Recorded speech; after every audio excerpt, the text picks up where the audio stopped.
দূরে আকাশ শামিয়ানা, দূরে আকাশ শামিয়ানা। দেখো আকাশটা কি সুন্দর, সূর্যের আভা পড়েছে। আর ভালো করে জুম করে দেখবে যে অটল সেতুর ওপর লাইটও এখন জ্বলছে। গাড়ি কিন্তু এখন খুব কম, আস্তে আস্তে চলছে। তোমরা সবাই কেমন আছো?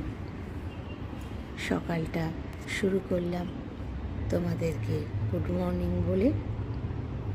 সবাই খুব খুব ভালো থেকো। এখানে ওয়েদার এখন প্লেজেন্ট, হালকা একটা শিশিরে ভাব রয়েছে, সেই জন্য সকালে একটা হালকা চাদর গায়ে দিতে হয়। তারপর কিন্তু ফ্যান চলে সারাদিন। সবাই ভালো থেকো, টাটা।